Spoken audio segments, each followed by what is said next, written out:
Okay, next up, we'll invite Deputy Superintendent Angie Stallings. We're on item number 13, R277-401, Educator Licensing. No? You're right.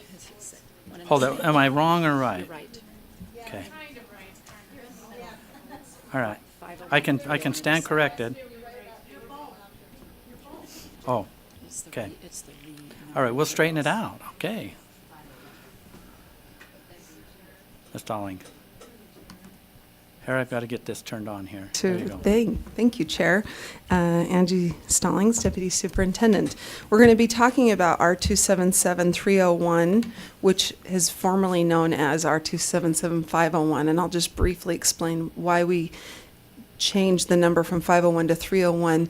There's going to be about 20 to 30 rules that are going to be amended over the next 18 months that will be companions to what was 501, and many of them will need to have an effective date of January 1, 2020.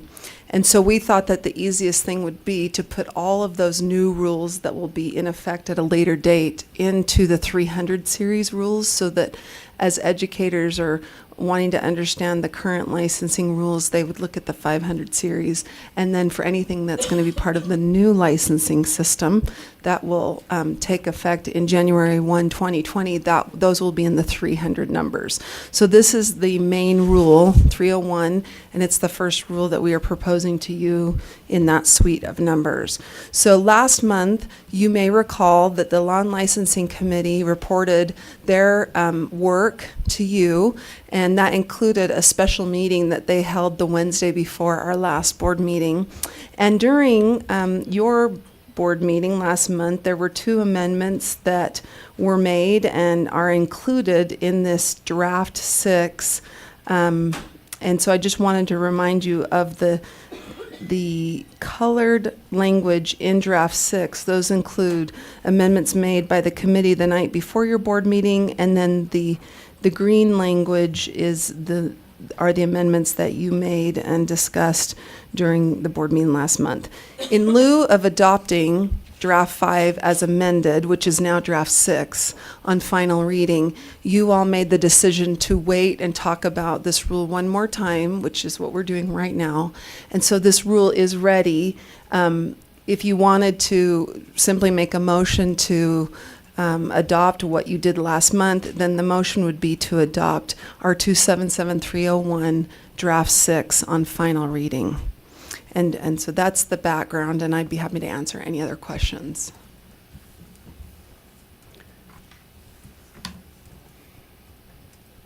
Board Member Belknap. I think we have to start with amendment. So I'd like to make a motion that we accept draft 6 on final reading. And then we can have discussion. Okay, we have a Which motion creates discussion. It creates discussion. to accept draft 6 on final reading. Do we have a second? Second. Okay, we'll speak to that motion. Board Member Lear. And I just want to make sure I understand, you did turn me on. So I want to make sure I understand, so that just opens up the opportunity to amend. Is that what we're doing? Okay, thanks. And so as we're on these amendments, if hopefully you have some kind of already crafted, we'll do our best to track it. I think this might be interesting. Okay, next is Board Member Cannon. Yeah, I don't have prepared amendments, but I have several questions brought to me by constituents. So maybe you could try to answer these if possible. Could I ask several questions? You bet. So we'll invite Deputy Superintendent Charling. Will you invite, do you want anybody else up here with you, or are you going to answer them yourself? Yes, Chair. I would like to ask Travis Rawlings, our licensing coordinator, to please Mr. Rawlings, will you come come? with me. Come sit with me. Thank you. Okay, Board Member Cannon, you have some questions. Okay, so this concerns pedagogical assessment on lines 83 to 85. And the concern is, how will the board determine competency from those not graduating from accredited teacher preparation programs under this rule? And the follow-up question to that is, why should an individual from an accredited teacher preparation program be required to do the same assessment as an individual who has no education in teacher preparation? So it's differentiating between the candidates that are preparing for these licenses. So to answer your question, I can only speak to my understanding of the board's intent as this rule was drafted. In terms of the requirements between an individual that goes through a university accredited program and something else, the board has made the desire known that they wanted to have consistent requirements, that regardless of what pathway an individual took to a license, that they were meeting the same standard. And the board recently discontinued requiring national accreditation of educator preparation programs, and is just doing board approval of those programs. And so in an effort to make it consistent, the idea was to have this pedagogical performance assessment. So do we have input from our teacher accreditation programs that at the universities? What are they thinking? How do they respond to that? Absolutely. We have been working with them for as long as the board's been working on these tasks, this whole situation. I think it's fair to say that they don't all agree with each other. I think that it's fair to say that they've been involved in the process and they understand the need for consistency. And but there are some that do not like having an outside performance assessment being imposed, which is why one of the compromises the board did was instead of adopting a single assessment, the language allows the board to adopt multiple assessments that meet a set of standards, so that universities and districts and programs would have choice between which which assessment they want to do. And if they wanted to create their own that it meets those standards, that would be fine. Okay. You have a follow-up? Yes. Can I go to a different area of the rule? So this is lines 316 to 318, and it deals with no lack of limits on LEA licenses. So the questions are, will LEAs requesting licenses from the state be required to seek accreditation like the teacher preparation programs are? Why or why not? And can this be a permanent license? It's currently written, there's no limit on the number of possible renewals. It states that a license is good for 1, 2, or 3 years with first and subsequent renewals. So is this LEA license intended to be a permanent situation? And how do the individuals seeking this license show competencies for the 10 standards that the board deemed imperative for those coming out of teacher prep programs? So in response to that question, the LEA-specific license as it was designed was intended to be a license that was limited solely to the LEA that was requesting the license. It was not valid in any other LEA in the state. And it was intended to be the way of dealing with situations where there's always a unique situation, there's always a licensing conundrum, if you will, and it was in that book. Technically, legally, by the rule, it is something that could continue to be renewed. The first renewal of the license must be approved by the state board, and beyond that, the board can require that it come back to the state board or allow it to simply be renewed at the LEA's request. So then, can these licenses just go on and on and on? Mm-hmm. Mm-hmm. So there's no limit Correct. to these? And is there any kind of a percentage limit on how many teachers Such a limit was discussed but not ultimately put in the rule. Okay.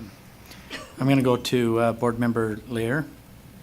I just had a clarification on Janet's earlier question about the pedagogical assessment on lines 83 through 85.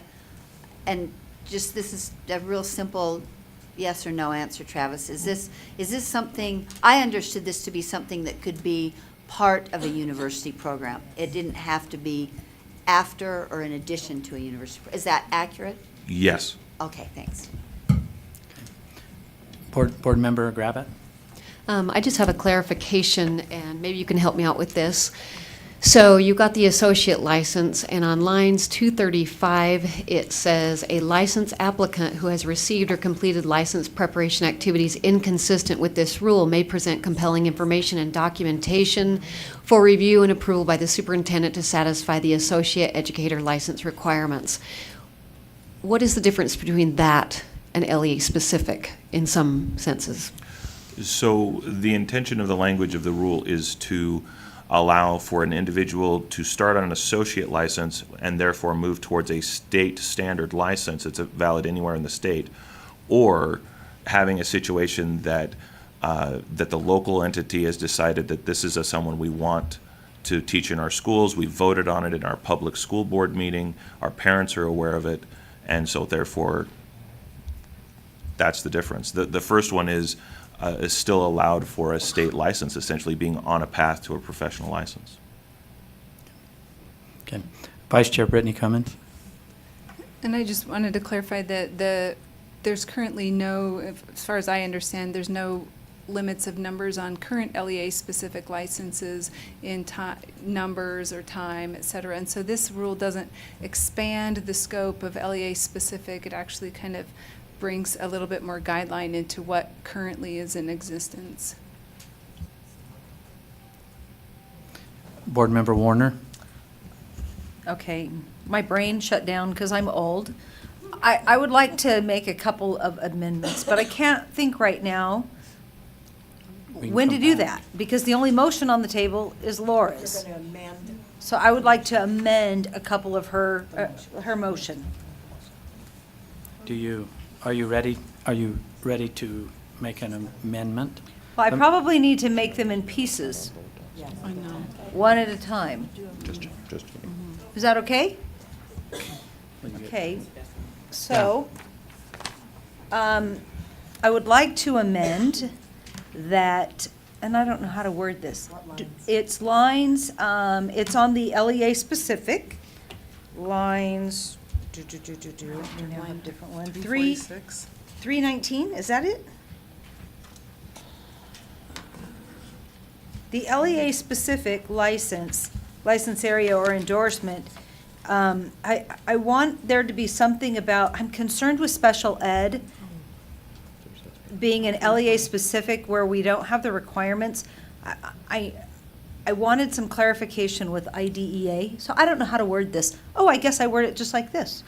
Except as provided in subsection 2B, an LEA governing board may request an LEA-specific educator license for a license area described in subsection R77-3021-2, subsection 5. An LEA may not request an LEA-specific educator license for a license area in special education or preschool special education. Okay, there's my motion.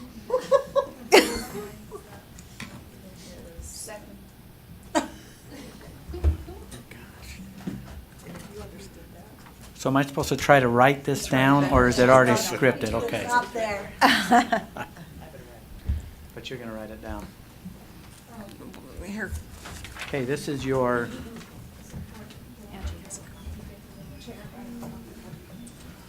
well, that would be nice. Okay. Insert the following language. Okay. All right. Hey, thank you. Wow. I'm just saying, just asking. Hadn't got that far. We might be a while. I'm seeing a lot of paperwork here. Yeah. Oh my gosh, I can't even see that up there. Let me put my glasses on. You got it right here. Oh, yeah. Well, then I can't see with my glasses on.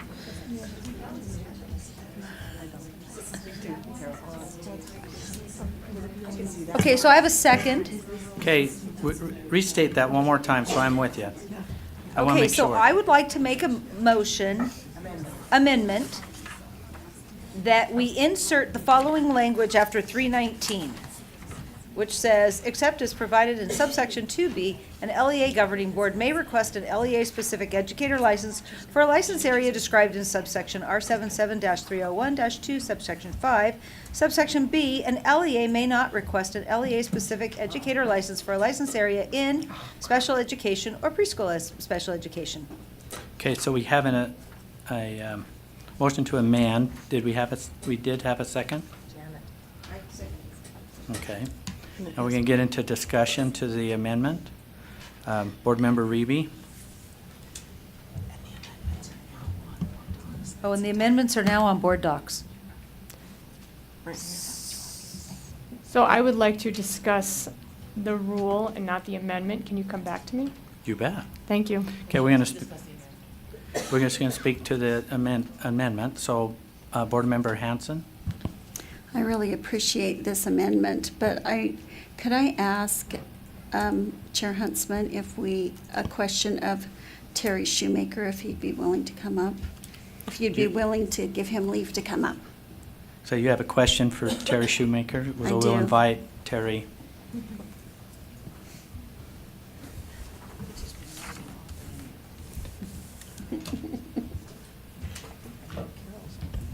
Go ahead. Hey, hang on, let me get this turned on. There you go.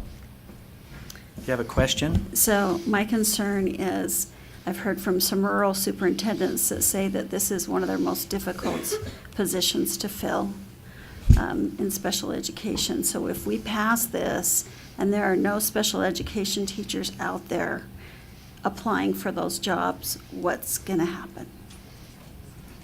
What would the superintendent do? What would the district do if they couldn't find someone? Well, what they do is they work with usually the service center to help provide services that way, which means that that's getting spread around different school districts from time to time. That does happen, has happened before, would likely happen again. If the service center could help provide that information or provide that service, they can do that. If not, they would have to use one of the other license areas to try and go ahead and see if they could find someone to move into that particular area. The LEA-specific license is really designed, as we understand it, for those areas for which we simply cannot find people. If it is a special education area, most school districts, I won't speak for all superintendents on this because I've not had the time to ask them that, would want those teachers to become licensed in special education. So they would want them to move towards a license, like the associates allows you to do so. Okay, so do you see this as a potential problem, I guess? It could be in some areas short-term, but I don't know specifically which areas that would be. But the answer is in our heart. Let me tell everybody here, the hardest to find positions in the state, from my point of view as I listen to our superintendents, one of those areas is special education. So sometimes in a very rural area, you need a special education teacher, and you can't find that. That is a major problem for school districts. But they have been working on this issue for a long time. This is nothing new.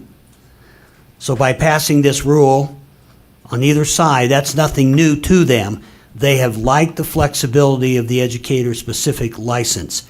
That answers that question. But generally speaking, all of them would want to move towards the license becoming permanent for special education. Thank you, Terry. Okay. Thank you, Terry.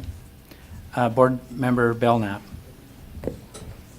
I struggle with this just a little bit because we're separating teachers and saying this teacher here, and making them different.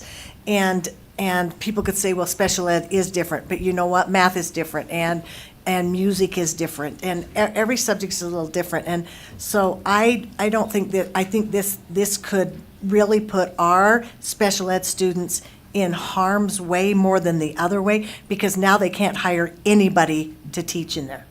They're handcuffed at this point. Okay. Board Member Lear. And I also, Terrell and I had the same amendment in mind on this particular issue. And I support the amendment. I hear what Terry's saying. I think there is a risk that there may not be a perfectly prepared special ed teacher, but if I have to choose between requiring this and making districts work hard and scramble, and these are districts I work with closely in some cases, I would rather err on that side than on the side of allowing a teacher to be unprepared in special ed, because I believe it is different. There is not another specialty in education for which there are federal regulations. And I think it is a really profoundly important and challenging area to teach in, and I think we just have to step up and look for ways. Don't want to say, now it's your problem, LEAs. I want to help them look for ways, find incentives to get fully prepared, to find and support fully prepared special ed teachers. Board Member Warner?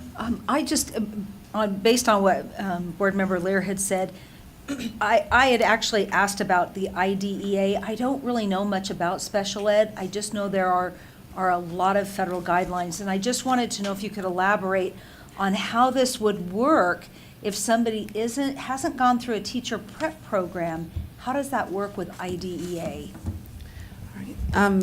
So I was just conversing with Assistant Superintendent Voorhees, and I will be honest that I haven't researched this independently, and I don't know, AAGs, if you have an answer, I'll start and you can chime in if you'd like.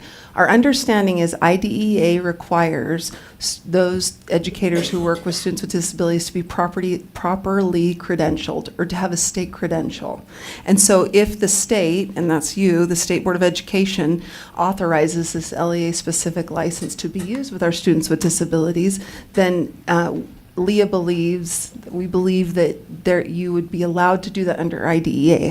However, a parent could make a complaint under due process and essentially challenge that. So that's still available. What a court would do with that, we're not sure until a court decides. Okay, fair enough. Thank you.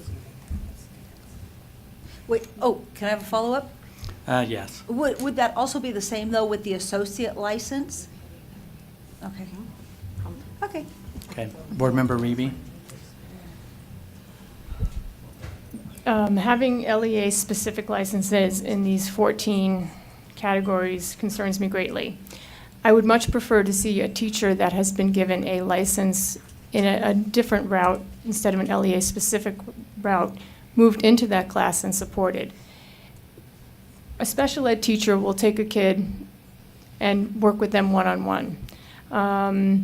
If you're in a severe unit, a teacher that has an LEA-specific license has no experience whatsoever. We have a committee that looks at people's licenses, and we have many people who come in front of us before they even gotten a license. They're only in a prep program. So these are people who have committed to being a teacher, and they're in a program, and they've already maybe created some problem for themselves. We don't even have that little probationary period for kids that are at our most risk areas. So as a teacher that maybe taught 5th grade and they said, hey, can we support you to going into a special ed program? I would, as a parent, I would prefer to see that.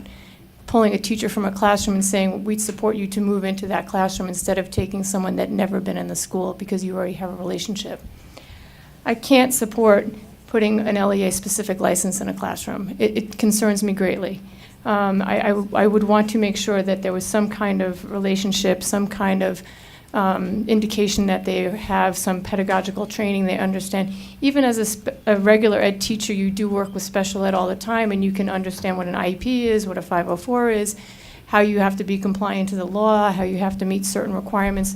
To just bring in a person with an LEA-specific license in any one of these 14 categories scares me.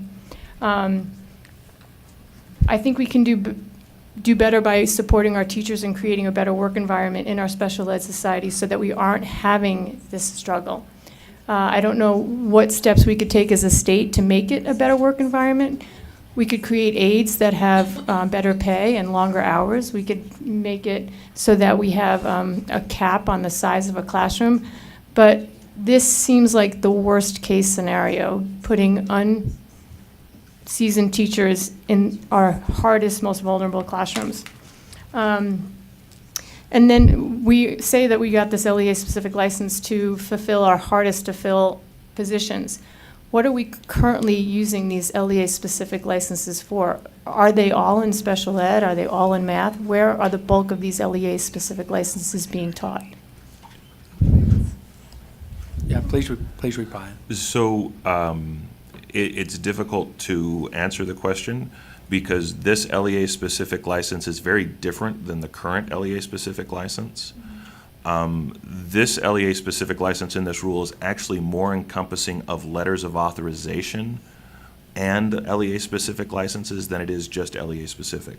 So to answer the question, it's all over the place. It's not a small number. It's all math, or we see letters of authorization for history, and history we know is not a high needs area, but there's always a situation where someone couldn't find someone, or things happen. So it's not really there's not really a pattern. Vice Chair Ellis? So my concern with the amendment is that it's redundant to what is already basically required. There's already laws governing special education, who's capable and able to be in the classroom. And so do you see any redundancy in inserting this into what is already required for, just in a side conversation with Superintendent Dixon, there's already a lot of rules and laws governing what is required to put in, for an educator to be put in place over special ed. And so I feel like we speak of local control, and yet we're so concerned that if we don't mandate to them how they do it, that nobody's going to follow any rules unless we tell them to from here. Kind of like we're sitting up here on this high pulpit, and we get to tell everybody else that they're going to not be able to think without us telling them how to think. And so when there's already rules and laws governing it, I think that our LEAs are capable of recognizing those, and we can provide training and make sure that those laws and rules are out there for them to follow. But I don't see why we have to continually preach from on high, so to speak. Do you want me to answer that? Yeah. I think that there are two different questions. One there are legal requirements about how schools provide services to students with with disabilities. On the other hand, we're talking about you setting a standard for licensing. And so I don't know if I would call it redundant. I think they overlap for sure, meaning an LEA is required under federal law to make sure that certain things are met when they're providing those services to those students. However, you as a board have also been tasked with legally the requirement to establish licensing requirements. So although they overlap, I actually see them as different. So you're setting the standard, a standard. But it's already dictated out from someone beyond us and telling them how they're able to do it. But not their Not license. with licensing. Okay. Okay, thank you. Superintendent? I appreciate the board's consideration of language that provides an opportunity for the challenges that we're facing in schools for lack of qualified special education teachers, because you have that associate space now that has parameters around it where I'll just give you a couple of examples. A paraeducator with a bachelor's degree who's been in a classroom for several years, and that might be a good place to grow your own special educator, and that associate is a bucket that allows for that to happen. Whereas an LEA specific is a situation where you wouldn't necessarily have to have a bachelor's, right, Travis? And so it just kind of further removes what is required in IDEA, putting them in that LEA specific bucket, because we can't think of a different term than buckets. We continue to use those terms. So as we really listened to the field, sat with superintendents and others and talked about it, the associate space seems to be a great way for programs like Board Member Lear talked about, where you can really work with universities and as they are learning on the job and part of consortiums, for example, or they can be supported by a regional service center or an LEA program. So there are lots of ways to do this, providing that associate space rather than an LEA specific. Board Member Reby?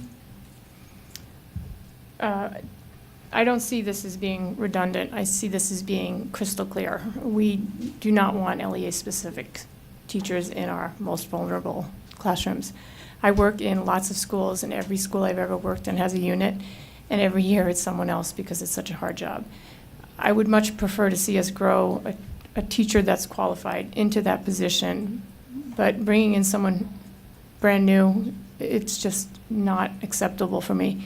We had a parent come in and speak to her child and her 2 children being in a classroom with a new teacher, and I don't think that's okay. I really don't. Like I said, these are our most vulnerable people, and they deserve. I mean, if you're nonverbal and you have a new teacher, how do you even report that something's not right? I mean, I've been in lots of classes with nonverbal kids and their aides.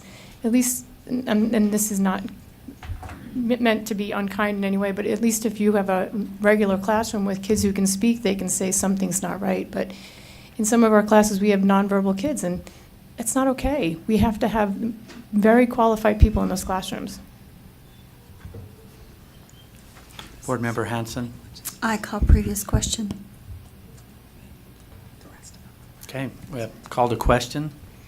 Dang, I wanted to speak. All right, so we're going to end debate. Let's vote on it. On the call to question, all in favor say aye. Aye. Those opposed, nay. I'm just going to have to, I'll just jump in on a, okay, we're going to vote on the amendment, which is up here on the board, which is insert the following new language after line 319. It's 2A, except as provided in subsection 2B, an LEA governing board may request an LEA-specific educator license for a license area described in subsection R277-301-25. And B, in LEA may not request an LEA-specific educator license for a license area in then special education or preschool special education. Okay, we'll vote on it. All in favor say aye. Aye. Those opposed? Nay. Motion passes. Sometimes it's important to know that I'm a nay. Okay. So we have an amendment, one amendment through.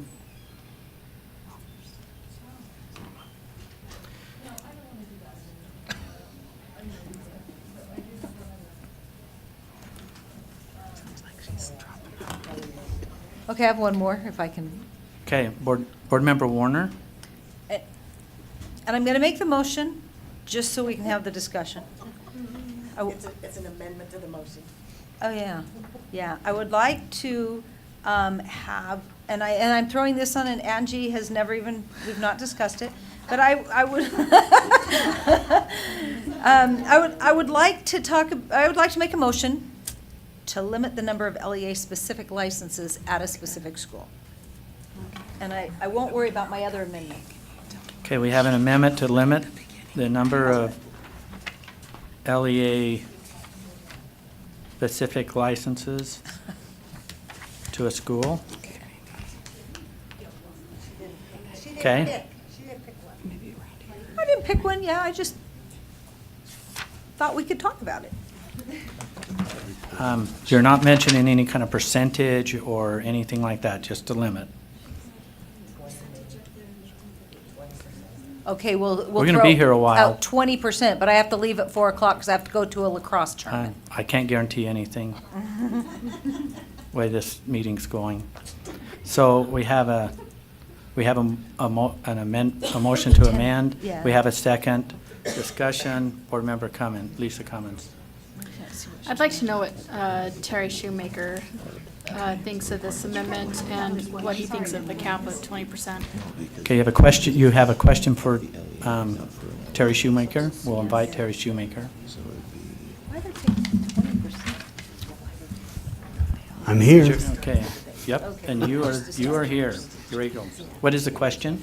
The question is, would your superintendents like a cap on the LEA-specific licenses? And if so, is 20% adequate? Or, I mean, because we could also offer waivers of that if there's rural exceptions or crisis or whatever, but what would you guesstimate if you could?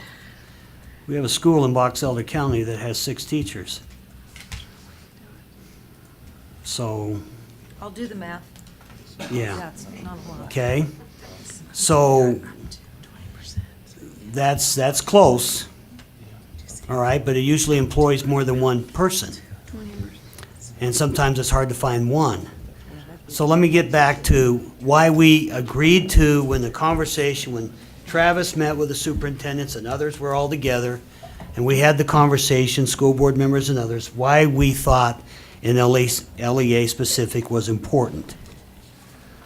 We have places all throughout this state where I need a music teacher for 1 period a day at this particular school, like possibly out in Tabiona or way out somewhere in a small area, okay, where we might need to find someone. We already have someone in place there, but they don't have a music degree, but they're darn good with kids and music. And rather than have no program with kids, we'd rather have a program with kids, and this LEA specific allows that to perpetuate in that particular school for that particular reason for as long as it's needed. Who gets to control that? The board, the local board. If they're not satisfied with it, it will end quickly, like very quickly. If the parents aren't happy out in those areas, it will end quickly, very quickly. So the reason we thought an LEA specific was not because we're interested in doing LEA specifics all over the place, or we never even discussed the percentage of how many.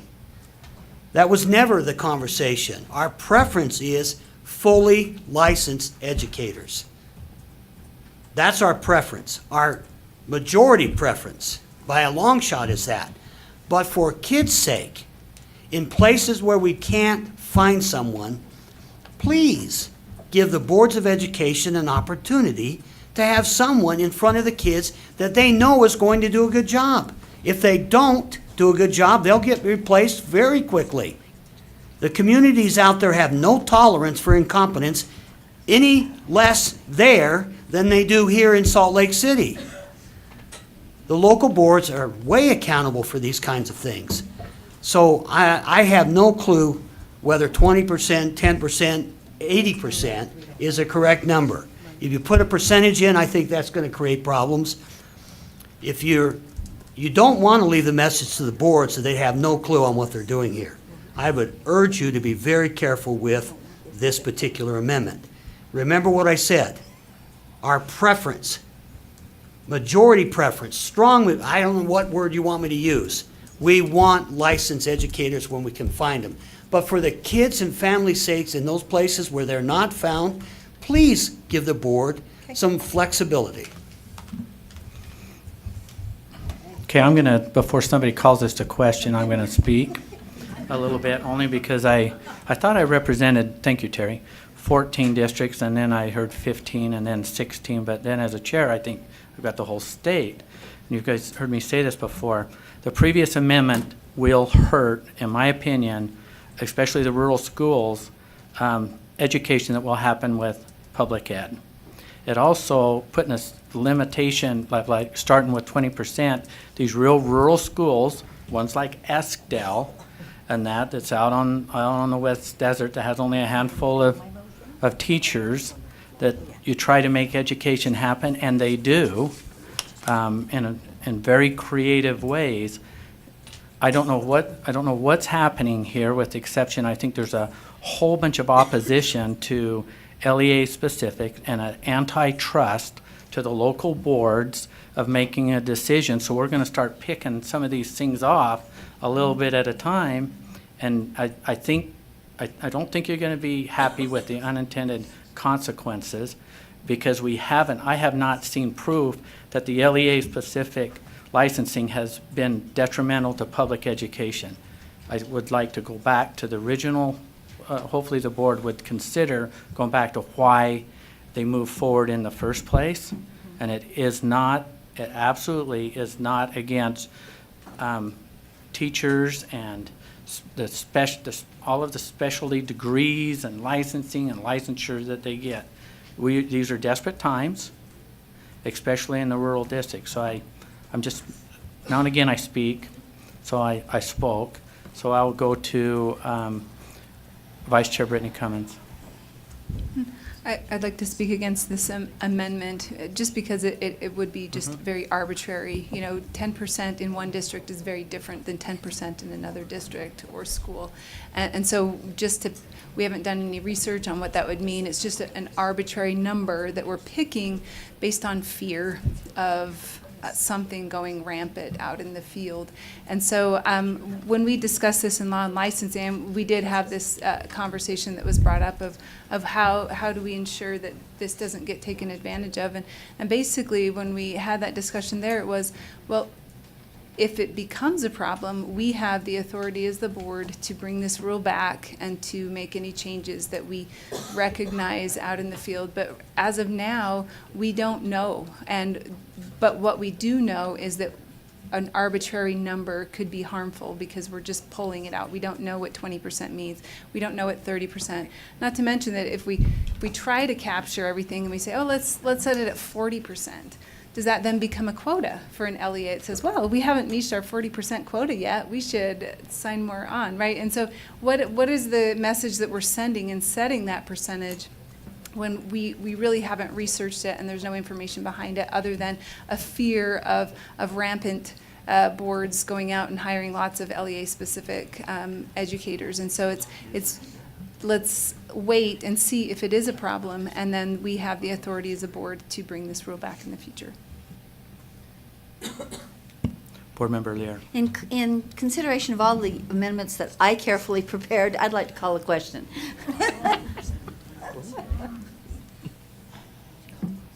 I won't be supporting. Call the question.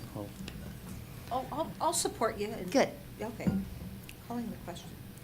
okay, would we have a call to question? Okay, let's vote on it and end debate. All in favor say aye. Aye. Those opposed? Well, I mean, call a question on Terrell's amendment. That's what I. Yeah, That- that's what okay. we're doing. Okay, That's what's on the table. yeah. So all of the ayes to call the question, raise your hand. Call the question. Yeah. 1, 2. Yeah, that's unanimous. Okay. Well, hold it, well, we have to vote. Okay, what was it? Oh, it's right here. Okay, the amendment is an LEA may request LEA-specific licenses up to an amount equal to 20% of the LEA's educator FTEs. So we'll vote on that. All in favor say aye. Aye. Will the ayes raise your hand? We have 2. Janet and Board Member Gravitt. Okay, the amendment does not pass. I actually have Board Member Reby. Thank you. I would like to see this maybe go back to committee. I think there's still a lot of questions, and I understand let's not get too excited, let's see and wait. But when it's my kid, I'm not really good at watching it and waiting, okay? I want to make sure it's right. I want to make sure that everything's in place. I think that there can be a really robust conversation in committee, and we can get some input from some other outside agencies some more. I understand that we don't want to have unintended consequences for LEAs out in our rurals, but I also don't want to have unintended consequences for my urban schools, my low-income schools, my Title I schools, my high refugee schools. Sometimes I see this as being the high turnover, and this is where the people get their foot in the door. And I would like to see a cap of 10% in my Title I schools or my rural schools or my refugee schools. I don't see having that be where everybody starts a good thing. I'd like to have my veteran teachers, my strong teachers. I know they have a stipend out there, but I haven't seen that be super effective yet of getting teachers to go to those schools or stay in those schools. My suggestion was maybe send it back to committee, start listening to some more conversations. So what you're asking to do is basically, if you're to make a motion to postpone, Postpone my and then motion. then leadership will put it back into committee, and then nothing's going to happen today. So is that your motion? That is my I'm not motion. putting and you words in your s- mouth. Oh, I'm no, I thinking- love just those wanting to words. help- Those are perfect words. So help you moved with your motion. Okay, we have a motion to postpone. Second. Discussion to the motion. Board Member Lear, do you have discussion to the? I support it. Hold it. Okay. Okay. Superintendent Dixon? Yeah, just a reminder, because I think those that serve on the committee have heard a lot of this dialogue, but each time the committee makes a revision, or many of the times, then staff goes back out and holds focus groups. And so just a reminder that we're meeting with the deans of education every month, where we've been working with associations. We hold focus groups, and that's been going on for a 2-year period. So I just have to put that out there, that it's not perfect, and there's wiggle room, but you have educators, you have superintendents and HR directors whom we met with in, I've lost track, March, April-ish, who are so anxious to have something to move forward with. So I just have to present that side of it as a reminder that for 2 years you've been getting all of this input. So you maybe think about living in a space where you've taken the input and what are those places where you feel like you still need more work, but you've got HR directors and superintendents and charter directors wanting you to move on this. So just have to put that out there on their behalf. Okay. Board Member Reby? I appreciate the gravity of that statement, but when we tried really hard for middle school requirements, we put in a rule and then it came back to us to fix it again. So I would prefer we just really hash it over, and I think if one more month, it gives us a little bit more clarity. And we are revising it tremendously from getting rid of APT to LEA, and so I would like to support putting it back into committee for just one more tweaking and then not ever ask again. Did I hear that? Board Member Lear?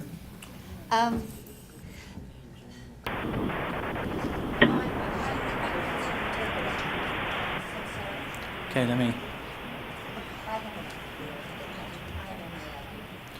Here's my concern. I've really put a lot of thought and concern into these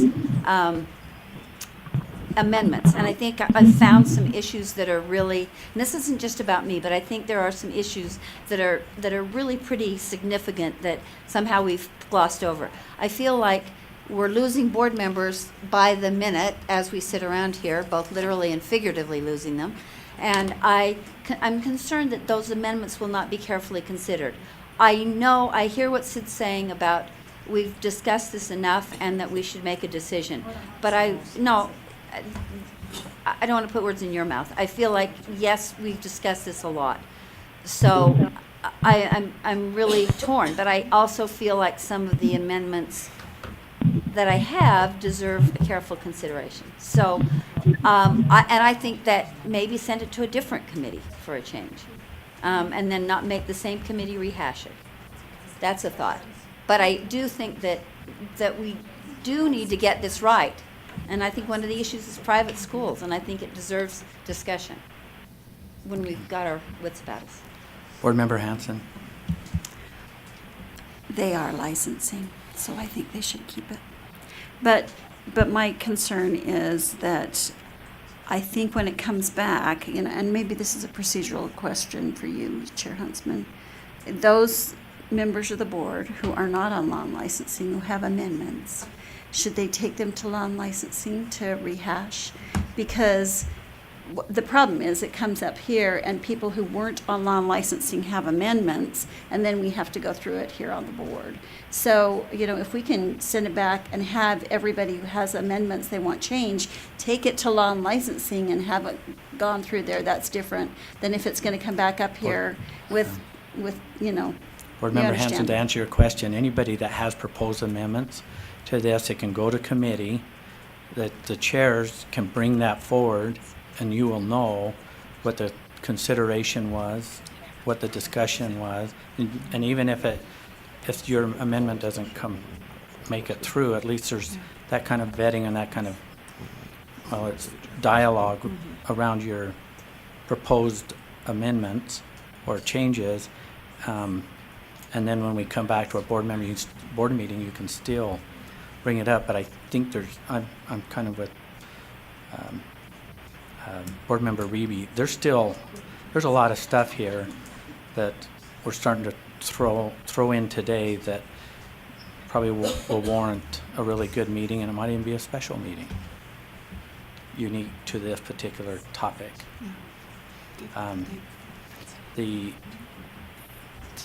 Just so I might still respond to this, with everything that's going on and the temperature of the board and their passion for getting this right, I'm suspecting, I'll get with the chair, most likely, it won't be in tomorrow's meeting, but most likely there'll be another meeting before our board meeting, because if we wait, it puts it clear until, August. And so this is important. I think it will require a lot of time, and I'm leaning towards having a special committee meeting specific to this topic. Let's try to get it out there and get it right. It'll be the chair, or not the chair, it'll be the committee, but I'll talk to the committee chair. Okay. Board Member Cummins? Yes, Angie, if I may. In pursuing, if we were hypothetically, if we were to push this through forward with a yes vote to go forward and accept all of this, would the new 20 to 30 policies that we then would create, would that include some of these amendments? And could we tweak procedures and acceptance and all of that so that we have a going forward process instead of being held back? Yeah.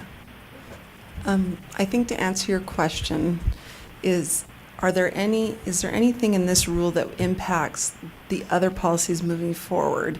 And Travis and I both believe it depends on which of the amendments you adopt.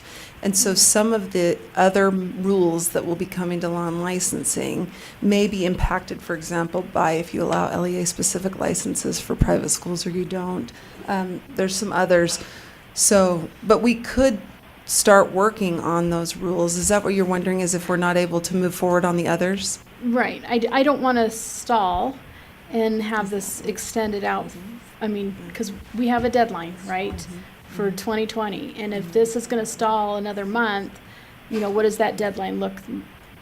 Are we into February, March of 2020? So, if I can respond, I on the one hand, I completely understand what you're saying, but on the other hand, I'm already writing the next rule. I've already held focus groups. I've already met with organizations about the next rule that we're going to bring in June based on the timeline we presented. okay. So it might create hiccups and bumps, but we'll do whatever you guys want us to do. Okay. Vice Chair Brittany Cummins. I was just going to reiterate the fact that we have spent enough time talking about whether or not to postpone that we could have talked about the amendments that were made. But as long as we can have a meeting before the next board meeting and we're just putting it off 1 month and not 2, I'm supportive of it, because otherwise this is just, it's just going on, and every month that we postpone it, more things come up. And so maybe if stakeholders know that, like, this is your time, and if there's anything else in this rule, please come forward with it now, and it will be discussed and considered, but not all suggestions may be create an amendment that, and so it's just moving forward with that understanding is all. Board Member Hanson. I'm wondering, and maybe Angie, because there was a little confusion before when we were talking, we have made some amendments to draft 6 that have been approved. I wonder if there's value in approving draft 6 and then sending it back to committee, so everybody will know this is the one that, these are the amendments that have already been approved, and then having you work on a new draft 7 instead of, I don't know. because there was some confusion about what had already been approved and what had not, but amendments, and we made some amendments today. So to clarify, draft 6 includes the amendments made last month to draft 5. And you're correct, there was not a motion last month to approve draft 6 because the request was to hold the discussion until today.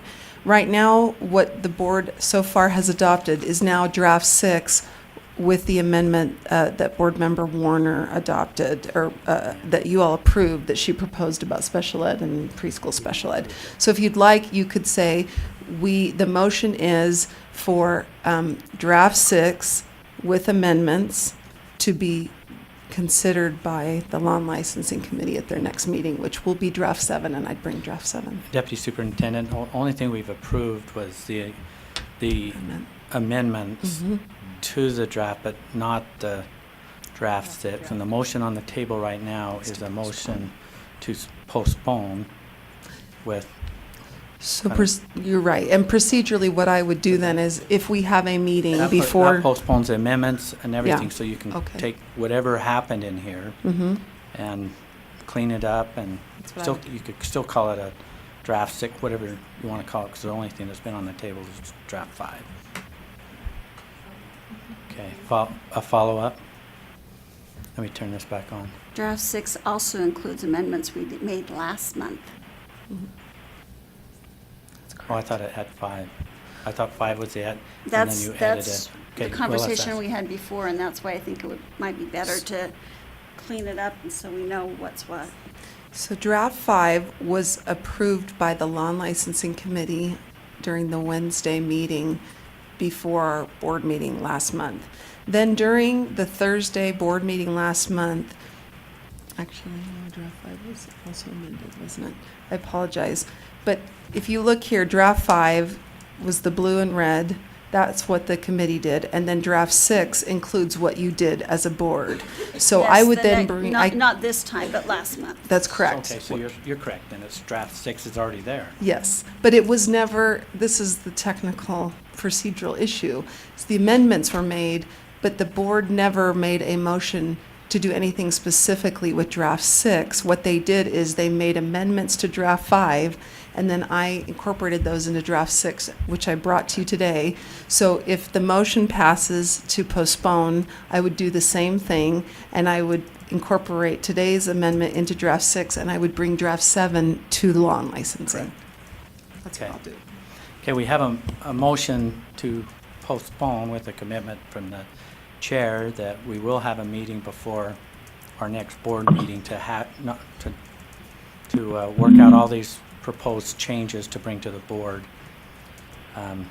with an invitation also that I put out there, any proposed amendments or concerns or changes that we get them submitted to the committee chair, and then we'll make sure that there's some consideration in that particular meeting. So we do have a motion to postpone. I'm not seeing any other. Okay. Here's my concern. I will submit these suggestions to the Law and Licensing Committee, and they'll be voted down, and we'll be back here at the board meeting next month with these same amendments. So I Is that a don't want to waste. prediction you want on the record? I don't or- want to. Both things. I don't want to waste the board's time, and I'm concerned how we can do that most efficiently, and that's why I was suggesting maybe another committee, or maybe we could. And I understand it's the Law and Licensing Committee.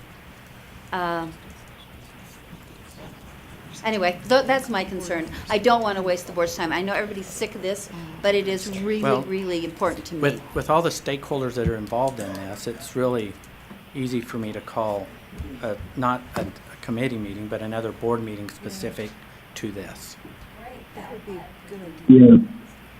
which is all doable.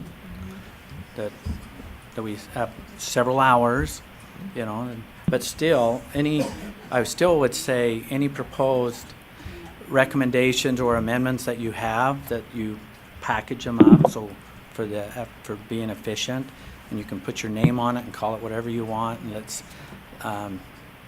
well, let's get Angie on this, I guess, instead of the chair. And we can do that. I'm not opposed to that. This is real important, and we need to have it put to bed in our next meeting. Okay, wow.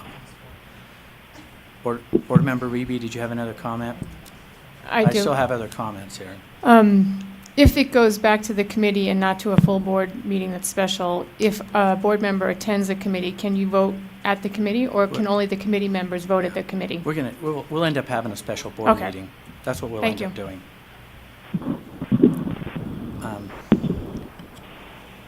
Vice Chair Brittany Cummings.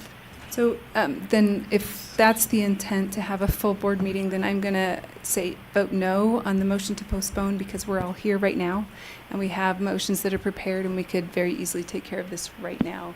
And so I'm not in favor of postponing just to call another full board meeting. Vice Chair Ellis. Okay. Oh, here we go. There we go. Sorry, I didn't get it pushed enough. Okay. Yeah, I let's couldn't vote. hear her. What's that? Okay. We have a motion. The motion before the board is a motion to postpone. We'll vote on it. All in favor, say aye. Aye. Well, I didn't hear it. Did I hear something? Okay. We have Scott on the phone, aye. With the ayes, raise your hand. Board Member Cannon. Board Member Reby. Board Member Lear. Board Member Gravitt. Of course, I want it to postpone, but that's not enough to move it forward. That's 7, correct? 6. 1, 2. Okay, motion failed.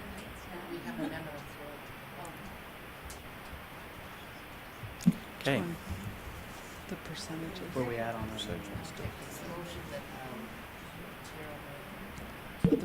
Discussing the percentage. No, we don't have any. No, we shouldn't have any. Did the We cap don't have fail? a. Right.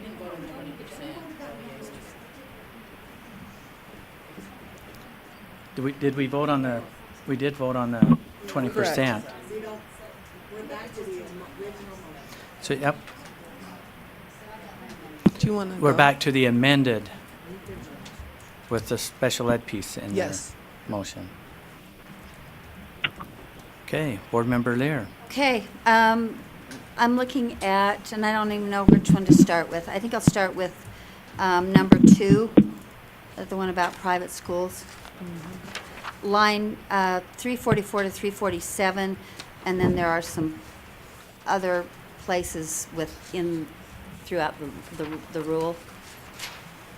And 388 and 389. I've been concerned about this, and I'll try and be as brief as possible. I've been concerned about this since I first saw this rule, that the board superintendent, the state superintendent, becomes a spokesperson for private schools in requesting LEA-specific licenses. I think that's inappropriate. I don't even know if it's legal, and I think that it is unnecessary. LEA-specific licenses were designed for a specific purpose, and to extend them to private schools, I think is not necessary, is not a role that the board should take.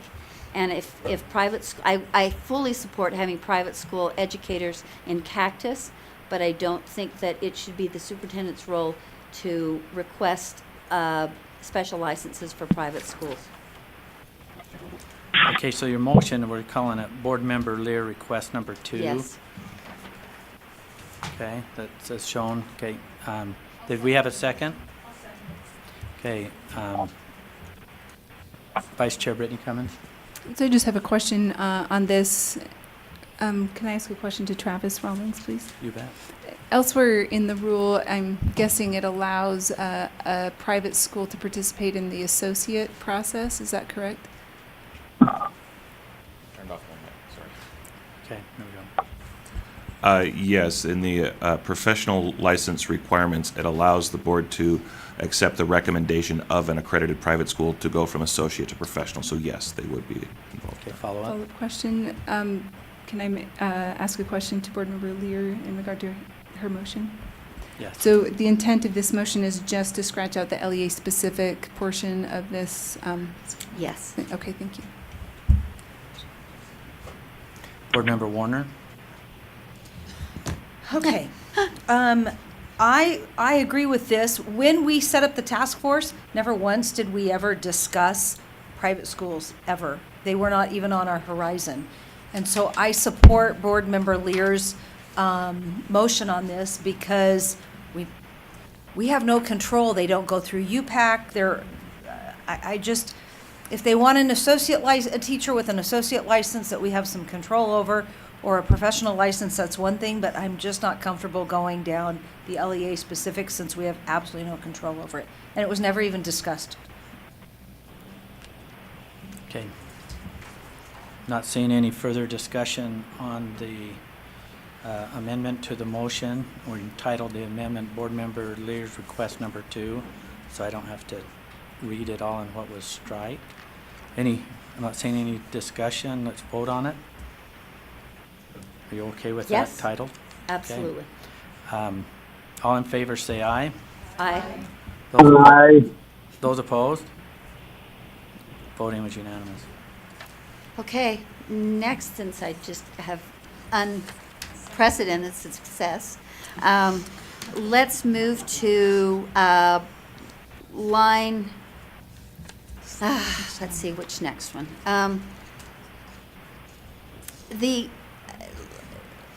I don't know what it's numbered on your, I guess it's number 1. Board member request number 1. And this is a little more complicated, but it's my symbolic feeling as well as my legal feeling that if on lines 317 through 319, this is the superintendent issuing an LEA-specific license to an individual. If the language reads, the superintendent shall issue an LEA-specific license, and I would rather change that to may.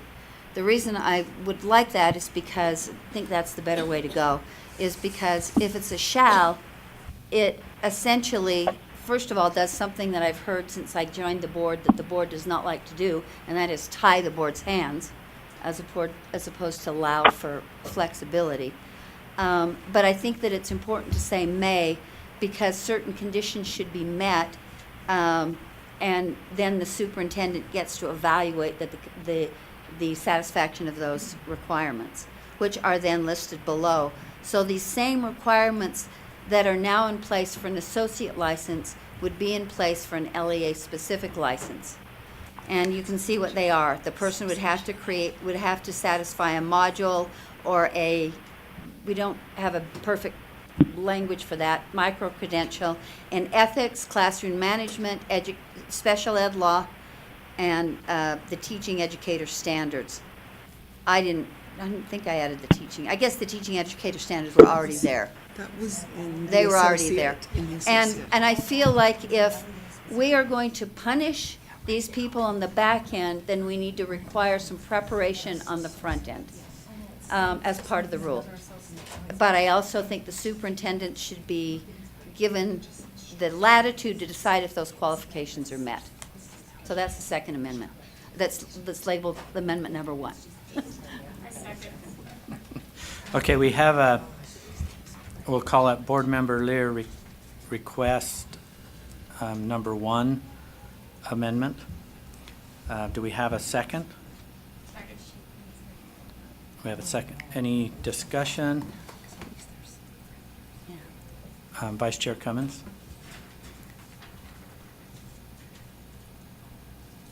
So so I'm reading under 1A, so that requesting LEA has a specific educator license, has an adopted policy which includes a requirement for the individual to complete professional learning modules created or approved by the superintendent. And so it mirrors what was in the associate bucket. Are you okay if I ask Board Member Lear Yes.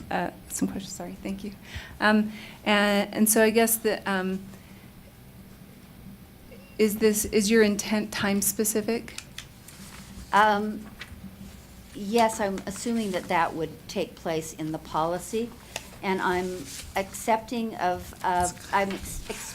accepting that every LEA would have its own timetable, but I'm also hoping that they would see the urgency and the importance of this, and that it would be early in the LEA, the beginning license holders, ideally before the person even starts. I can't bear the thought someone starts as a special ed teacher, well, now that's not going to happen, but starts as a teacher with no ethical training or background. So I would, not going to say within the first 2 weeks, but I would think that it should be early on, and that could be refined in the rule to come. Vice Chair Ellis? She had a follow-up, Duke. Oh, did you have a follow-up? Let me turn that back on. I didn't.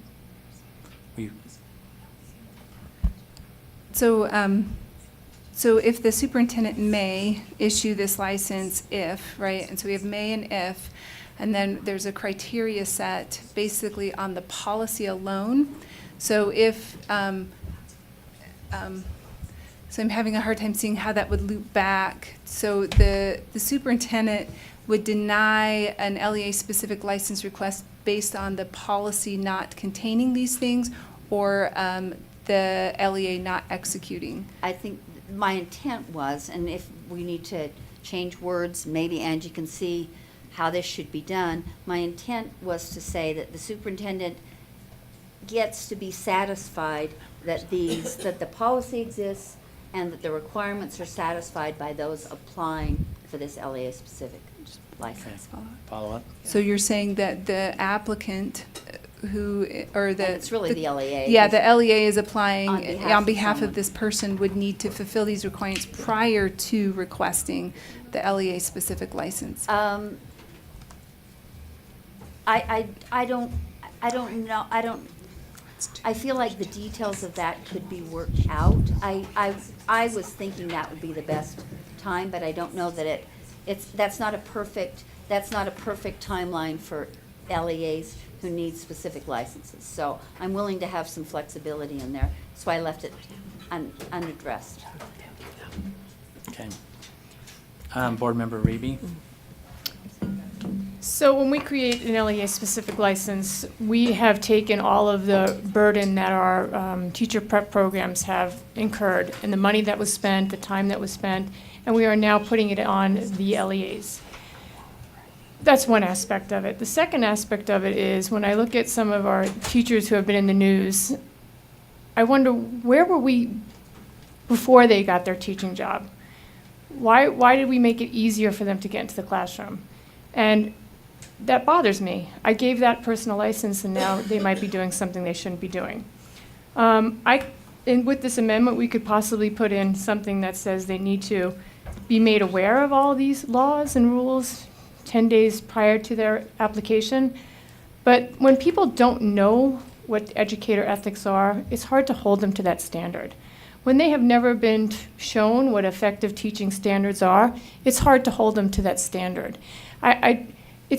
When I work with teachers that are brand new to this profession, it is exhausting. They don't know how to use any of the programs in the district. They don't know how to contact DCFS. They don't know how to, they don't know a lot. And it's a very big responsibility handing your child over to your teacher. And so when we speak about, the back end and, giving punitive things, we should spend just as much energy on the front end. And when we don't do this, the people that pay the price are our students. They're the ones that are in a classroom for 8 hours a day with an unqualified teacher. I don't know if you've ever been in a classroom with an unqualified teacher. It is complete and utter chaos. Behaviors go through the roof. Parents are being called. No education is going on. It's not okay. It's chaos. And I see it in an elementary level. I can only imagine what it's like in a high school level. So for me to say that, I want to fulfill those needs for those LEAs. I want to give them latitude, but at what price? Our students' price? That's not okay. It's not okay to have somebody in a classroom that doesn't have a basic understandings of what it is to be a good teacher. So I speak on support of this, and I think we could maybe support our LEAs in creating modules like a PowerPoint. I mean, that's the least we could do to make sure that our students' teacher knows what's happening. And I'm going to reiterate, we have the highest turnover in our most vulnerable schools. And so I understand at a rural school, we know the people in our neighborhoods, but when we go to our urban schools and we have high needs with refugees, these people are not looking up their lookup tool. They're not looking to see what kind of license they got. They might receive a letter that says their teacher isn't licensed, but they don't speak the language. How many languages are we writing those letters in? So I want to make sure that we are putting safe people in our schools. My daughter and son is not worth that to me. I feel very passionate about making sure that all of our children are safe. They have a guardian that will take care of them and understands the expectations of what their job is. Board Member Hanson. Chair Huntsman, could I ask if Terry would come up and answer a question for me again? Because my fear is that we may not be giving this local school boards the flexibility that they need after Terry gave us his impassioned plea before, that this may not fill the bill. So Okay, that's you my have question. your I guess that's question my to- question is, how this amendment, does this amendment give local school boards enough flexibility in their LEA-specific license? Well, no, it doesn't necessarily give them flexibility. It says you have to do this. So that's what it's saying, but that's also assuming, and based on the conversation, that people aren't doing that. Well, if they are, then give that to the superintendent. Well, you can certainly do that if you feel like that's important, but again, let's go back to what this intended rule was to be about. Let the flexibility exist for local boards to make some decisions. You're assuming they don't understand that they have to teach educator ethics. Of course they do. Or other learning modules, classroom instruction. If that teacher isn't doing it, they're not going to survive in that room very long. They make it happen. I mean, if you're asking, should those things be done, the answer is yes. Should you require them to do them? That's the discussion here. That's the decision you're trying to make here. And that, in my mind, just basically says these folks don't know what they're doing, and they should be unhappy with that. That's the part that I'm worried about. Why do we have to be told ethics, management, education, special ed law, etc., when they already understand those things have to be in place? Thank you, Terry. Okay, Dan, it's your question. Angie, did you have something before I go to the next one, which is Elisa? Go ahead. Okay, here we go. I just wanted to clarify, although a lot of this language looks new, the only new language that's not already in this rule or moved from somewhere else or just technically rewritten is I, the little I, and the big A, B, C, and D. So, and I apologize, I don't have line numbers there, but 1A, the requirement to adopt a policy currently is there in lines 388 through 391 for criteria for employing educators, so 2 and 3. It's just in lines 388 through 391 of draft 6. And then B is essentially restating 1, B, and C are essentially what's in the rule right now, but it's rewritten, as Board Member Lear requested, to include the word may versus shall. So I wanted to provide that context for you, that really the core of the new requirements are these professional learning modules and the requirement to do that. That would be the only new substantive thing for the LEA specific, because currently that's only required in the associate. Okay. Vice Chair Ellis? I just wanted to echo what Terry Shoemaker said. I have a lot of concerns with the amendment and just putting more and more restrictions on something that's supposed to be granting flexibility. And when we say we believe in local control in education and local boards of education, and then we fail to follow through with those words, they just become hollow. And anyways, but I would support the may with the caveat that if the superintendent denies ultimately an LEA requested license, that it then comes to the board or something so you can say why. You know, if we take out the shall and make a may, there needs to be some sort of recourse for the local board to then appeal that or something if we switched it from a shall to a may. But I don't support the other portion of the amendment. Yeah, we could split it, but that would take another, I guess I make a motion that we amend the amendment to split it into two. I don't know the proper thing. Divide, there you go. I don't have my book. So how far does divide go down? Just the may versus the rest. But that doesn't make any sense. I mean, it has to Yeah, go because somewhere. it may's at the, The may. I'm just talking about your amendment number 1. You have the may, and then you have the rest of it all below it. And so my request would be to divide the may and separate it from the other portion. I'm not, maybe I'm just being dense. I'm not understanding. what's that? It's not pulled up anymore. Yeah, so number 1 has may, and then your little case or lowercase I with the A, B, C, D. I would just separate the may from that second portion. But they've got an if in there. You've got to have something that the superintendent may do, and that's what I'm asking. What would that be? And you would just take off the if. And, may. Oh, I see what you're saying. Okay, but you take out the if. That's a big difference. Yeah, sorry, take off the if too. Can I, well, hang on Okay. on one set. This is we're going to be here a while, so let's just be patient. Your motion is to split, correct? So that's the first thing. Do we have a second? Or to divide? So we have a motion to divide. We need a second. I'll second it. Okay, we have a second. And now we're going to discuss the motion to divide. Or can we just, without objection, let's vote on dividing it. Yeah. Okay. All in favor to divide, Aye. say aye. Those opposed? Aye. Okay, so you opposed? Okay. All right, motion passes. Okay, so we go back when it divides, then we've got to go to the... Okay. Okay, so now we're going up to number 1, the first part of it. This is the first part of it.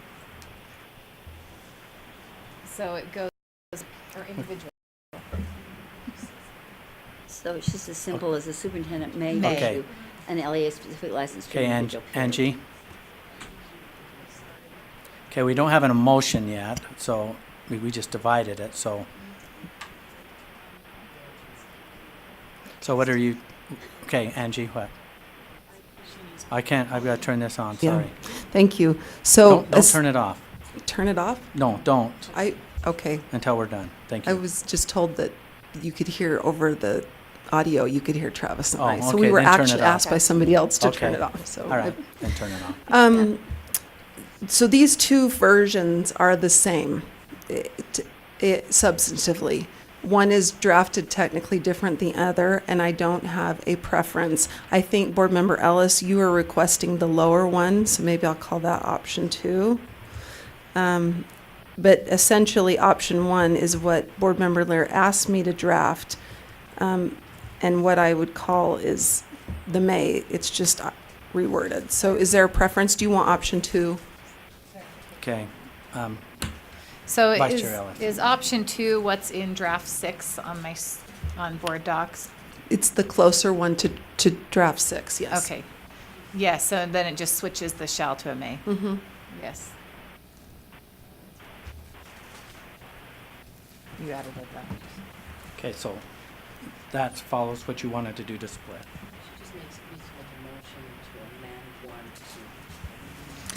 Okay, so I make a Okay, motion or an amendment, because we're on an amendment. an amendment. An amendment to use option 2. Can I just say one more thing? I apologize, but if we're going to adopt the second part of Board Member Lear's motion, then option 2 is going to be a nightmare. So the Okay. that's part of the reason why you might want to go with option 1, because then you have a way to insert that Okay, that's 1, fine. 2, 3, do you see? That's fine. But substantively, they are the same. That's fine. So I wanted just to finish my discussion, and then Okay, you Board can Member Lear. divide or separate or split or. Let me just, Okay. I'm going to go out of order a little bit. Did you make a motion to go with option 2? Well, I no. just, yes, so we made a motion to divide, and then Yeah. I was making a motion that we use option 1. One. And I said 2 until she clarified that 1 would be better. So we have Option 1, we have the For option the 1 divide. motion. Yeah. Was there a second? I don't know. Yes, I seconded it. Okay, now our discussion, Board Member Lear. Yes. Oh, turn your mic back on, will you? Sorry. I support the may. It's better even without the last part, but I just want to clarify, well, I'll just stick with that. Are we going to vote on that first? Is that the plan? Yes. Okay, support that. Okay, discussion to the amended motion, Board Member Reby? No to the next one. None? Board Member Cannon? Mine's too different. Okay. I want to stay in the queue though. Okay, I'm not seeing any discussion to the motion to go with option 1. So let's vote on it. All in favor, say aye. Aye. Aye. Those opposed? Okay, voting was unanimous. So now we have to do the second half. No, you have to make the amendment on that, and I have moved to approve the motions. That was an amendment to the first part of that divided motion. So now Oh. you have to, Okay. So we're seeking a motion, which would state, no, it's just, you just have to now, approve the motion as amended. okay, So that's the amendment, option 1 would be Option one. so, okay, I'm trying to keep this separate. It doesn't make sense. I'm not, So now do we vote on the second half? This is the second made amendment, so now you have to approve that first part as you amended. We did, Oh. we just did. No, you just. no, we have to amended. repeat the same Okay, thing. I move that, can I just move that we approve that as amended? Yes. Okay, so we have to do the Arguing same. about whether we have need to do it or We have not? to take that same step Okay. again. So we have the motion. I move that we approve it as amended. The Okay. first- Do we have a the- second? We have a second. Any further discussion? Okay, none. All in favor, say aye. Aye. Those opposed? I didn't hear a whole bunch of ayes, but I don't hear all the opposed. No, it's just what we did the time before, It's because we, She's changing it as. But that's it right I know, it's a lot of fun, isn't it? Sorry, that's it. Okay, now we're on the second half. Okay. We don't vote on that? Voted on the, you just voted on That it. was your Board- silent aye. Okay, I didn't, I guess. Yeah, it you was- got what you I wanted. guess I so- was confused. Yeah, well, Oh, wow. Yeah, you think you're. okay, now we're on the, So here's the second part. okay, Angie, will you tell us what the second part will consist of? I'd be happy to. So we would insert in the language above, so you see the language right there. This new language would actually go right in between the word if and the subsection A. So it would become a new subsection A. And it would state, I apologize, that the LEA who's requesting an LEA-specific educator license has adopted a policy which includes, and again, A, 2, and 3 are already in lines 388 through 393. And then little subsection 1 with the large A, B, C, D are the professional learning modules that are currently required for associate educators would now also be required for LEA-specific license holders. And it's been seconded. After Call that. Okay, so that is the motion on the floor. So board member I don't know Lear. if I can amend my own motion, but I can simplify this, I think, and split the difference between what, Terry's persuasive. And if he'd stop texting Linda, we'd stop having him come up here. I'm kidding. But he is persuasive. But I do believe that there should be some, to split that difference, I'd like to have an LEA adopt a policy that includes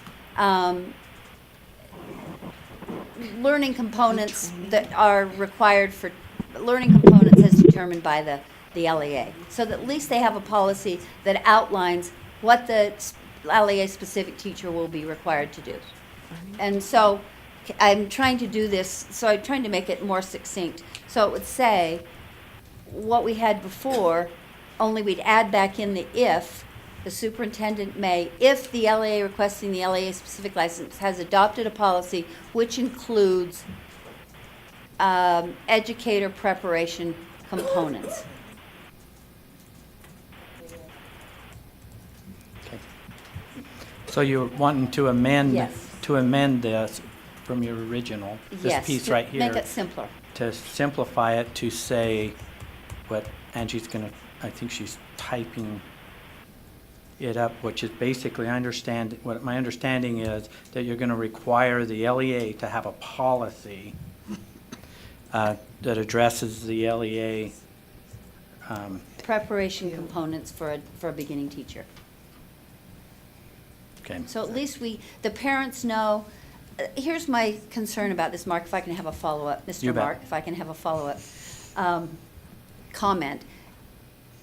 This is not just an employment issue. This is where the state is giving these people a license.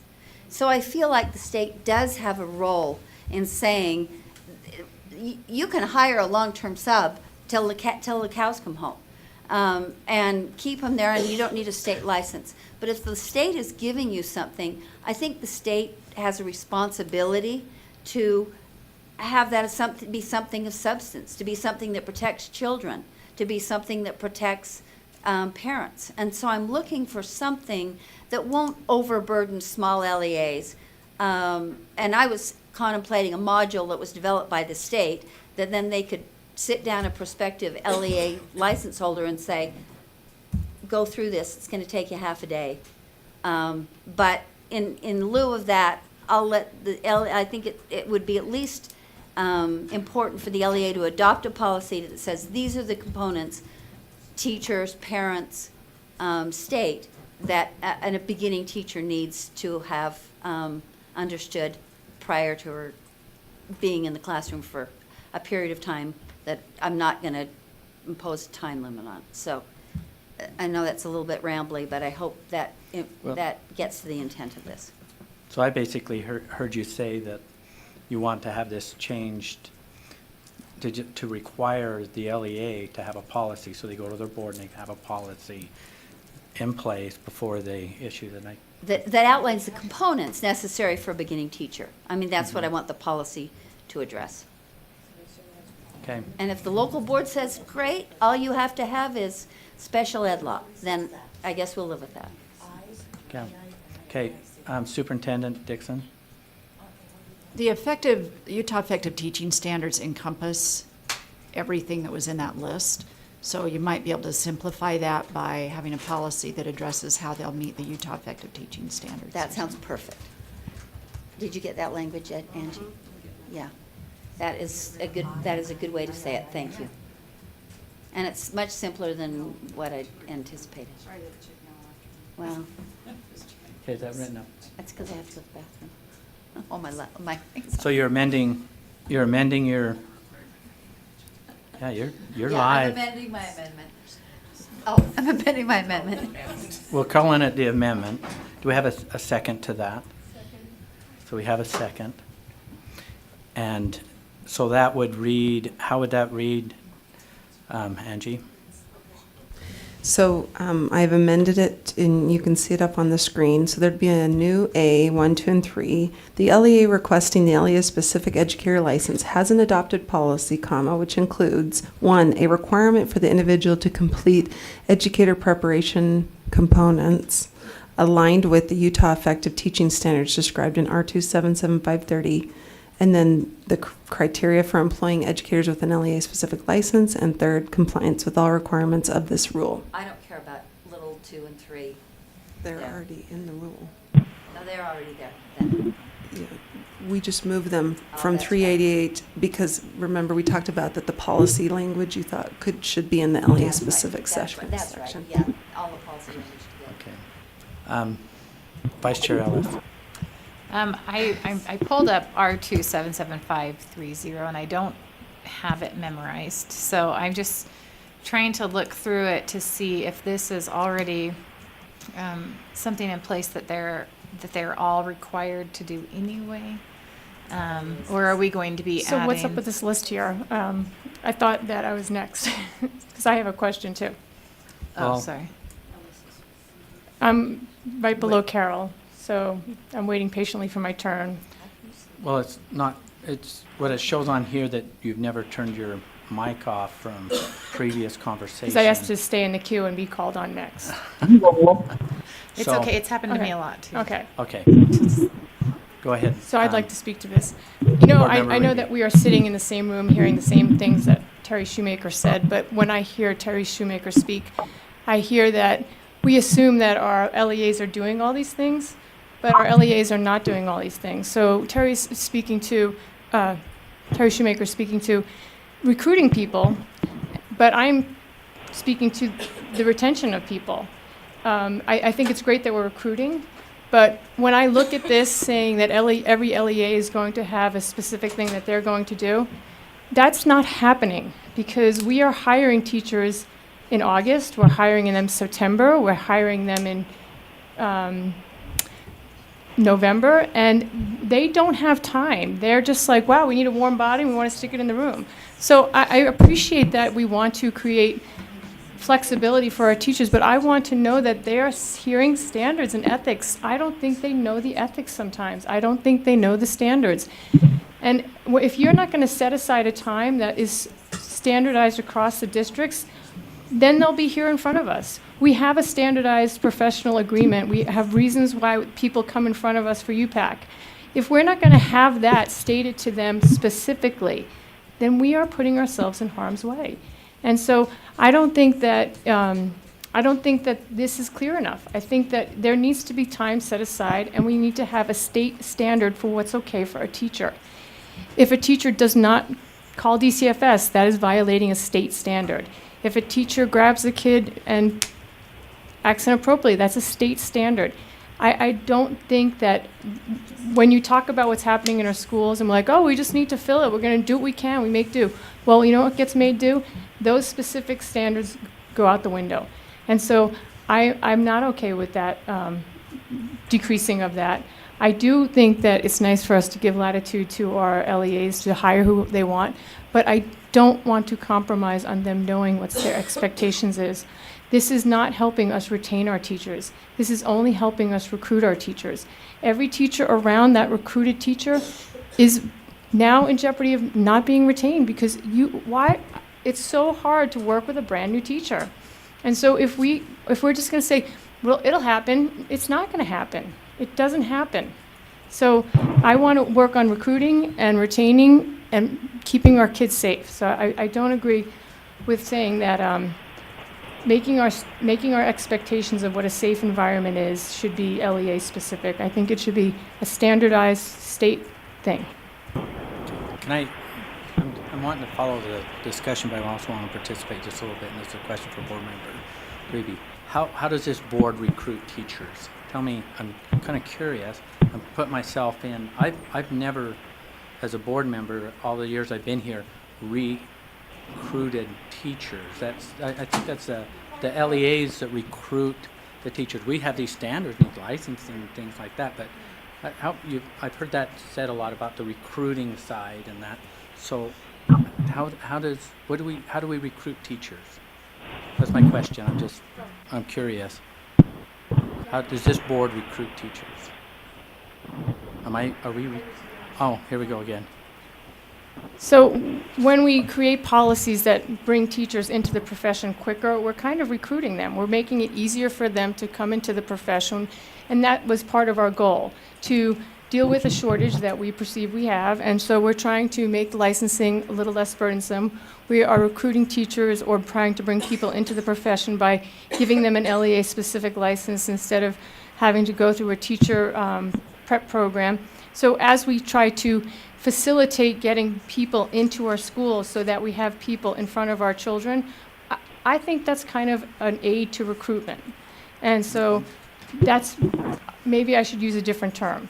But when we talk about making it, trying to help rural schools get somebody so that they have a body in front of their classroom, or that they have that art teacher that's really great instead of no one that's a licensed teacher, I think that's helping us to get teachers into our classrooms. So I think that's recruiting and helping in recruiting teachers. So should I use a different word instead of recruiting? Well, you've helped me understand. I was just Okay. trying to, on the contact side of the passion on the recruiting side, I can see how this rule does play a little bit of a role, but I think there's a bigger role in that in trying to get attract and get teachers in the. As we expand our avenues to come into teaching, we are creating paths for recruiting more people, creating a bigger pool of people we can draw from. Okay. So, and I just my wanted to intention is never to stifle the LEAs or local control, but I do believe it's important for our kids to have somebody in front of their class who's safe and knows the ethics and the standards that we hold everybody accountable to as a teacher. Board Member Gravitt. And I just want to add that as we have policies to recruit teachers, we have to keep in mind, do those policies contradict the retention? And one of the things our teachers say over and over is the burden, all of the extra things we have to do, but nothing is taken away. And I will tell you as a teacher of 23 years that as I have inexperienced teachers come into my school, the burden of having to teach teachers takes away from my ability to teach kids, and it makes me want to leave the profession because I'm exhausted. So I think we have to be aware that when we create avenues for people to come into teaching, are we also creating burdens for teachers to be retained? So at what expense do we give local control? Okay. Vice Chair Britton Cummings. Sorry, I'm going to say this one last time, I promise, ever, but this rule does not expand the ability to get educators in. This rule actually takes all the bazillions of ways and actually contracts it and adds more constraints to the process of getting educators into the program. So I just, as a reminder that this rule does not expand any avenues for teachers getting into the classroom. Okay. We have a motion, which we have an amendment to the motion, which is where it says amendment number 1, Part B, clear down to delete lines 388, 393. Does everyone see that? Everyone recognize that? So that's a motion before us. Board Member Reby. I'd like to say that I disagree with Board Member Cummings. I think that this does expand the pathways. This doesn't shorten it. It doesn't make it less options. It does expand it because we are now giving LEA-specific licenses. We went from just a teacher prep program to ARLs to APTs. We now have a university prep program. We are creating more pathways into the classroom that are different. So I think that's your opinion. I don't really think that's a fact. So I just want to say that. Okay. This is the motion before the board. So let's not see any other comments. I mean, the amended motion. Yes, Lorraine. Does the motion include? Hold up, turn your mic back on. Your button isn't. Yeah, please repeat the motion. Yes. I just wanted to clarify if it includes deleting lines 388 to 393. Yeah, that's already gone, right? Yes. Okay. Angie, will you state Yes. the motion? I'd be happy to. And to answer your question, Lorraine, yes, lines 388 and 393 are now those little subsections 2 and 3. So they need to go together.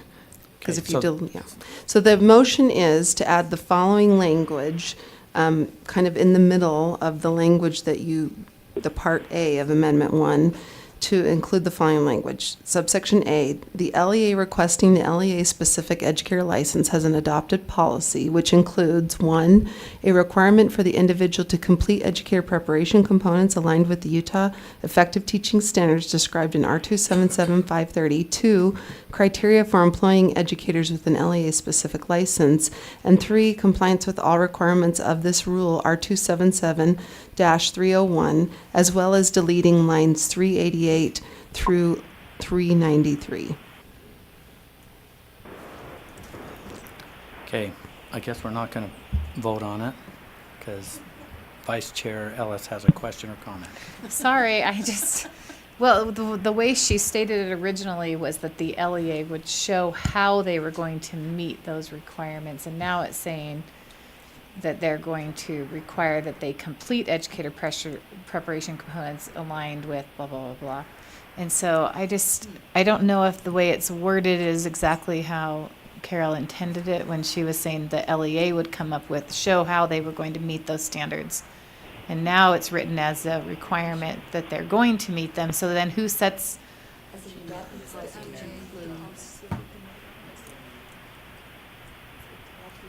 Right, I see what it says, but the way she's.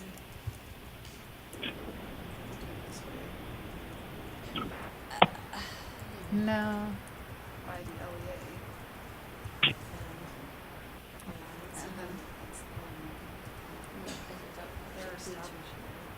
No, I'm trying to, sorry, can I Okay, speak? yes. If I can get the words out. Yeah, Board Member Lear. I hear what you're saying, Elisa, and I appreciate that clarification. It was a little, what I had in my head was a little bit different than that, than what's on the board.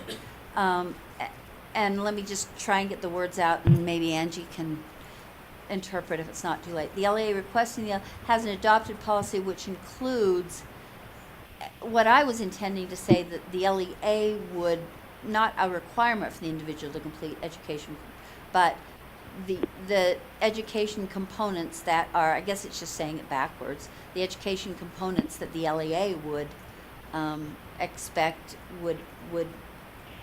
from the individual before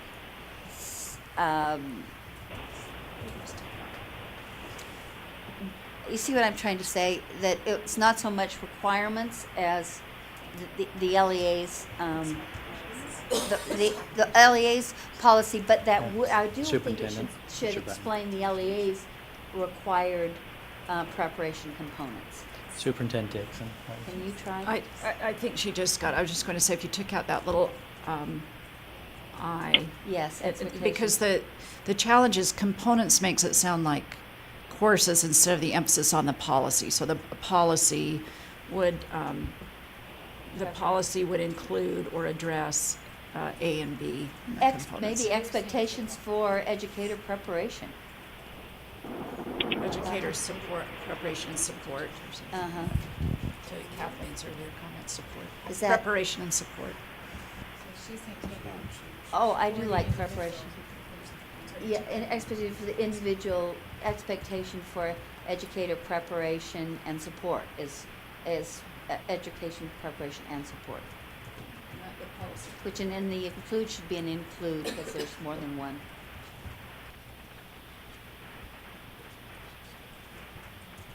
Not that grammar matters at this point.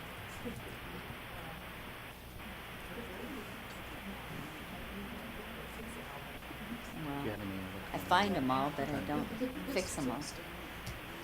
Just change includes to include, Angie, just to stop my perseveration. Change what? Includes should be include, I think, because it's multiple things. Just delete the S. Oh, yeah, okay. There. Okay, Board Member Lear, does this properly reflect your amended Yes, motion? thank you. Thank you for your help and your patience. That is a much better, I think, compromise. I think Terry's points were well taken.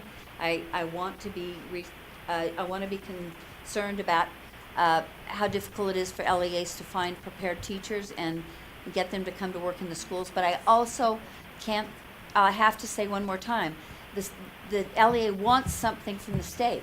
And if it wants something from the state, then we have a responsibility to have a standard to it of some sort. However, Well, we're just one big we here, Carol. I said we. So board member there, yeah. So, we have somebody on, one or two, I think we have one on the phone. So Angie, can I get you to, the motion we're gonna vote on, right now, can you read that? So, is it Scott that's on the phone? Okay. Yes, I'm on the phone. Okay, here's the motion. So the language will state, A, the LEA requesting the LEA-specific educator license has an adopted policy, which include, 1, educator Maybe it should be preparation. includes. I agree. Sorry, Angie. 1, Oh. educator preparation and support, A, as established by the LEA and aligned with the Utah Effective Teaching Standards described in R277 530. 2, criteria for employing educators with an LEA-specific license. And 3, compliance with all requirements of this rule, R277 301. Okay, that is the motion before the board. We're gonna vote. All in favor, say aye. Aye. Those opposed? No. Oh, Scott. Not here for me to twist your The arm. motion passes. Yeah, yeah. I think I've got one No, more. we've- You guys are No, so. we've got them all. 4. Yeah.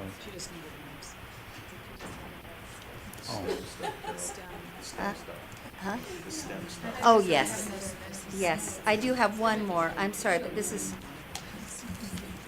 pretty painless. Thank you, very. Yeah. Travis, everybody's so sick of Yeah. my amendments that you've Well, memorized them letters, all. but really don't have any. So, Mr. Mark, Chair, I Yes. have one more. Okay, hold it, we're amending, aren't we still amending? We amended the amendment. Now we just need to approve the amendment. Okay, so it's, okay, so exactly the same thing that we voted on before as on the amendment, now is the amended motion. So we're gonna vote again on exactly what was changed here. So moved. Okay, so we're gonna vote. All in favor, say aye. Aye. Same thing we did. Okay, because it You was an voted yes. amendment, and now it's changed, so now we have an amended motion, so now we have to vote on the amended motion. That was the amendment. So, all in favor, say aye. Aye. Those opposed? I think that's a no, but I don't know. Okay, well, Scott. this is what, this is, Scott's on, so what did Scott vote? he didn't vote. He missed his. So you're a no? Passes. Oh, my gosh. One more. This is easy. Hold it, okay. Do we need a break, or? are we- No. Oh, come on. It's No, about this will dinner be, time. this is easy. Okay. I wanted to, I Okay. wanted to delete lines 403 through 408, because this is about, this I hope will be appreciated by the LEAs, because this is an employment requirement that has no place in the licensing rule. So it'll, This is referred to on our sheet as Board Member Lear Amendment Number 3. and I just want to delete it and put it, you can put it someplace else. I don't have an objection to the substance, it's just not in the right place. Okay, is that your motion? Yes. A motion to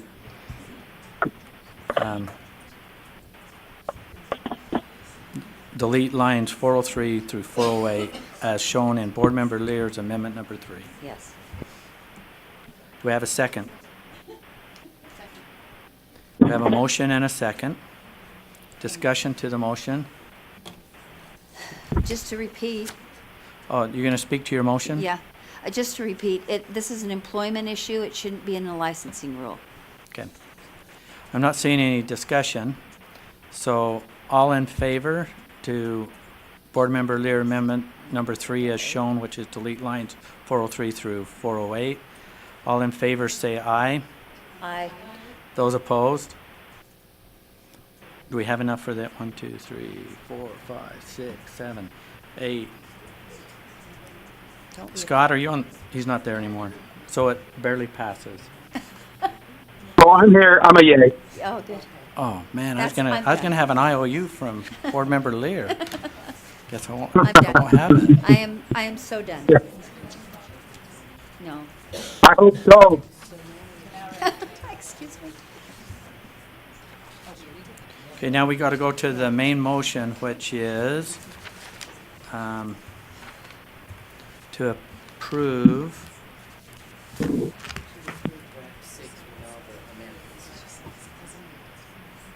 Okay, hang on. I'm ready to make that motion whenever you want it. I'm just making sure I've got score. I've got to keep score on all these, okay. Okay, that's where we're at. So we're back to the beginning of approving draft 6 as amended. And that would be my motion, to approve draft 6 licensing R277-301 as amended. No, well, it's already, Oh, okay, it's there you already go. on the table, Oh, that's right. and it's been seconded. So, all those in favor of approving draft 6 as amended, say aye. Any opposed? Would this be called final reading? Oh, draft 6, final reading. All those in favor say aye. Aye. Those opposed? Okay, will the ayes raise their hand? We have Board Member Hanson, Board Member Bellman. Yes, I'm here. I'm an aye. Was that an aye? That's Yeah. 3. Board Member Reby, 4. Board Member Lear, 5. Board Member Gravett, 6. Board Member, or Vice Chair Ellis, 7. Vice Chair Brittany Cummins, 8. Motion passes.